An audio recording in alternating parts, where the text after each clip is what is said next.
Hello everyone, thanks for joining me.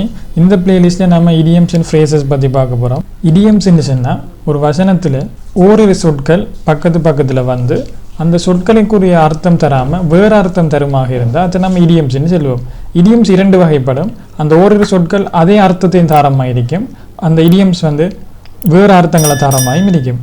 அதே அர்த்தம் தரும் பட்சத்தில் நம்ம அதை அண்டர்ஸ்டாண்ட் பண்ணுறதுக்கு இலகுவாக காணப்படும். மாறாக அந்த சொற்களுக்கு எதிராக காணப்படும் போது தான் அதை அண்டர்ஸ்டாண்ட் பண்ணுறது கஷ்டமாக காணப்பட போகுது. ஒரு வசனத்தில் ஓரிரு சொற்கள் ஸ்டார்டிங்லேயோ நடுவுலையோ கடைசிலையோ வந்து அந்த வசனத்தை அண்டர்ஸ்டாண்ட் பண்ணுறதுக்கு குழப்பத்தை ஏற்படுத்துகிற மாதிரி சம்மந்தம் இல்லாத மாதிரி இருக்குமாக இருந்தால் அந்த டைமில் தான் நீங்கள் இடியம்ஸை ஃபேஸ் பண்ணிகளாக இருக்கும். அந்த டைமில் நீங்கள் என்ன செய்யணும்டா, உங்களுக்கு ஆங்கிலம் தெரியாண்டு உங்களை நீங்களே டீக்ரேட் பண்ணாமல் அந்த இடியம்ஸை நீங்கள் சர்ச் பண்ணி அதுக்குரிய அர்த்தத்தை எடுத்து அந்த வசனத்தோட ரிலேட் பண்ணி அந்த வசனத்துக்குரிய முழுமையான அர்த்தத்தை பெற்றுக்கொள்ளலாம். இந்த வீடியோவில் நான் பார்க்க போகிறது idioms related to colour to describe people.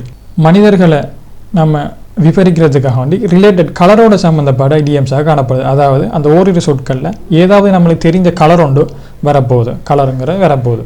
முதலாவது ரெட் ஃபேஸ்ட், சிவத்த முகம். சிவத்த முகம்ங்கும் போது இதுக்குரிய அர்த்தம் வந்து கெட்டிங் எம்பேரஸ்ட், அதாவது சங்கடப்படுதல் இல்லாட்டி அவமானப்படுதல்ங்கிற அர்த்தம் தரப்போகுது. Example, we were red faced when we realized the mistake that I made. அதாவது நான் செய்த பிழையை உணரும் போது இந்த முகம் சிவத்து போய்விட்டது, அதாவது நான் சங்கடப்பட்டு விட்டேன். Next one black and blue. Black and ப்ளூன்னு சொல்லும்போது காயம் படுதல், உடம்பு நிறைய காயம் படுதலை தான் நம்ம பிளாக் அண்ட் ப்ளூன்னு சொல்லுவோம். She is black and blue all over her body, அதாவது அவருடைய உடம்பு எல்லாம் வந்து காயம் பட்டிருக்கிறதா அர்த்தம் தரப்போகுது. Next one green with envy. Green with என்வின்னு சொல்லும்போது ஜெலஸ், அதாவது பொறாமை படுதல். Alexander is green with envy because Smith won the game. Smith அந்த கேமை வென்றதால அலெக்சாண்டருக்கு அந்த ஸ்மித்தோட கடும் பொறாமையாக இருக்கிறார். ஆஃப் கலர், நாட் வெல், சுகையீனம் இல்லாமல் இருக்கிறத நம்ம ஆஃப் கலர்னு சொல்லுவோம். I am sorry I Khan attend the meeting, I am a bit of colour, அதாவது நான் சுகம் இல்லாமல் இருக்கிறேன்.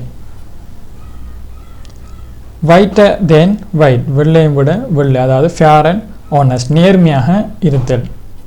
That boy is whiter than white, he never tells lie, அவன் ஒருபோதும் பொய் சொல்ல மாட்டான், அவன் நேர்மையானவன். ஃபீல் ப்ளூ, ஃபீல் சேட், சோகமாக இருத்தல். ஹி ஃபீல்ஸ் ப்ளூ டுடே, அவர் இன்றைக்கு பார்க்குறதுக்கு சோகமாக காணப்படுகிறார்.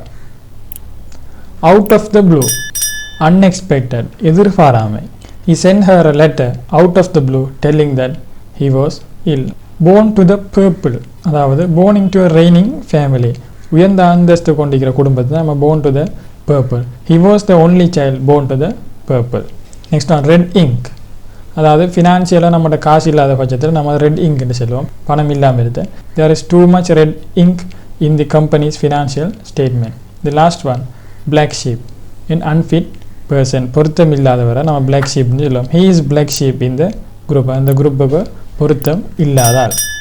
So that's all for this video. Thanks for வாட்சிங்.